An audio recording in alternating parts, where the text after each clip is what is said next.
There is a version of you that people love. They love you because you are always there, because you say yes, because you make things easy for them, because you never cause trouble.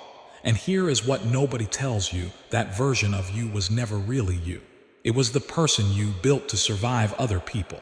And choosing yourself means killing that person, slowly, publicly, in front of everyone who got comfortable with who you used to be. That is what they never warn you about. They tell you to choose yourself like it is a spa day, like it is a gentle act of self-love. They make it sound soft. They make it sound easy. But choosing yourself is one of the most violent inner experiences a human being can go through. Because what you are really choosing against is every pattern, every habit, every relationship, every version of yourself that kept people around you comfortable. And comfort, for most people, is more important than your growth. Here is the first thing choosing yourself destroys. It destroys the silence you learned to keep. You were trained from an early age that keeping quiet keeps the peace, that your feelings are too much, that your needs are inconvenient, that if you just stay small, everyone around you stays happy. And for years, maybe for decades, you obeyed that training perfectly. You swallowed your words. You adjusted yourself. You made yourself smaller and smaller until you almost disappeared inside your own life. Then one day something shifts. Something in you gets tired of disappearing. And you speak. You say no. You draw a line. You tell the truth about how you feel. And the reaction you get from the people around you is not celebration. It is not pride.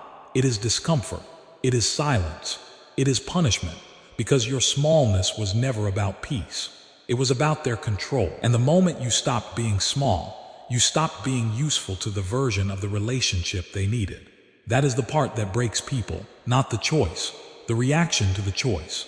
You think choosing yourself will feel like freedom immediately. Sometimes it does not. Sometimes it feels like losing. It feels like standing in the middle of a room where everything that was familiar is suddenly gone. And that feeling is real. Do not let anyone rush you through it, because what you are grieving is not weakness. What you are grieving is the life you spent years building on a foundation that was never really yours. And grief, even for the wrong life, is still grief. Now here is something most people never realize. When you start choosing yourself, you will not just lose people who were bad for you. You will lose people you love. You will lose people who mean well. You will lose people who genuinely care about you, but who cannot handle who you are becoming. Because growth does not just filter out the toxic. Growth filters out everyone who needs you to stay the same to feel safe around you. And some of those people are not villains. Some of them are family. Some of them are old friends. Some of them are the people who were there for you during the hardest chapters of your life. Losing them does not mean they were wrong. It does not mean you are wrong. It means you are both in different places. And sometimes love is not enough to close that distance. This is the truth that will hollow you out at 2 a.m. The people who love the old you may not have the capacity to love who you are becoming. That is not cruelty. That is just the mathematics of personal evolution. So what happens to you inside during this? What does choosing yourself actually do to your psychology? It creates what feels like a civil war. There is the part of you that has been waking up. That part is hungry. That part is clear. That part knows exactly who it wants to be. And then there is the part of you that has been trained for a lifetime to belong. And belonging, at a biological level, is survival. Your nervous system does not know the difference between emotional rejection and physical danger. To your brain, being pushed away by the people you love feels like dying. And so every time you make a choice for yourself that costs you something socially, something in your body screams at you to stop, to go back, to apologize, to shrink again, just enough to get the warmth back, just enough to feel safe again. Most people go back, not because they are weak, because they are human, and there is no shame in understanding how deep that pull is. But here is what happens if you do not go back. If you hold the line, if you keep making the harder choice even when it costs you. Over time, and it takes longer than you want it to, something begins to change at the deepest level of who you are. You stop needing the same things. You stop fearing the same silences. The validation that used to feel like oxygen starts to feel like decoration. You become someone who can sit alone in a quiet room and feel completely whole. And that is not numbness. That is not hardness. That is the most radical form of freedom a human being can achieve. The freedom of not needing to be chosen by others because you have already chosen yourself completely. They will call it arrogance. They will call it selfishness. They will say you changed. They will say you think you are better now. Let them.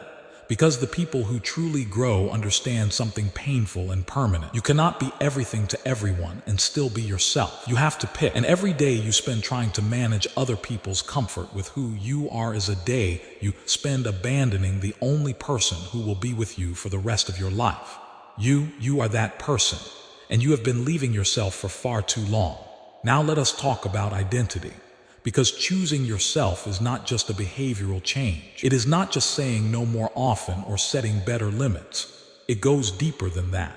When you genuinely choose yourself, you are dismantling an identity. You are taking apart a character you built under pressure and fear and survival. And you are asking, who am I when I am not performing for anyone?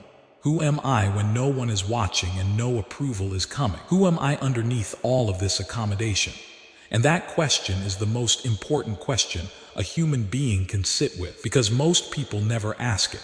They live their entire lives inside the character they built as children and teenagers, designed to earn love in an environment that made love feel conditional. And they carry that character through their adult relationships, their careers, their friendships, their choices, never once stopping to ask whether the character still fits, whether it was ever them at all. Choosing yourself is the moment you stop playing the character and start searching for the person underneath it. And that search is terrifying, because the character had a script. The character knew what to do. The character had a role. The real you is undefined, raw, uncertain. And that uncertainty does not feel like freedom at first. It feels like falling. But here is the thing about falling that no one talks about. Sometimes falling is not the danger. Sometimes falling is the arrival. Sometimes the ground you were standing on was not support.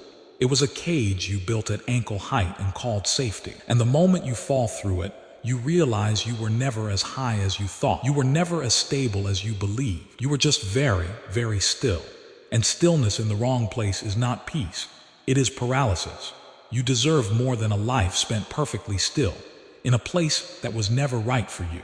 Here is where the real transformation lives, not in the moment you make the decision. The transformation lives in the months after, when things are strange, when the familiar has gone and the new has not fully arrived, when you are in the in-between. Most people cannot survive the in-between. They need resolution. They need to know it is working. They need someone to tell them they made the right choice. And when that reassurance does not come fast enough, they go back. They undo the work. They choose comfort over becoming. But if you can stay in the in-between without collapsing, something extraordinary happens. You build a new relationship with uncertainty. You stop needing the story to be resolved to feel okay. You start trusting the process, not because it is comfortable, but because you have survived enough of your own darkness to know that you can. And that trust is different from hope. Hope is wishing something good will happen.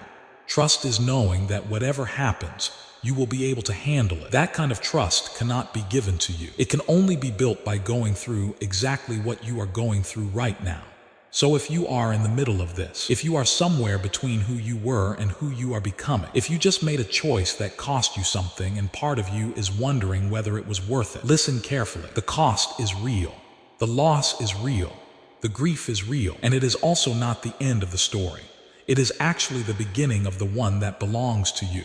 The life on the other side of choosing yourself is not a life without pain. Do not let anyone sell you that fantasy. It is a life with a different kind of pain. Pain that comes from growth instead of from suppression.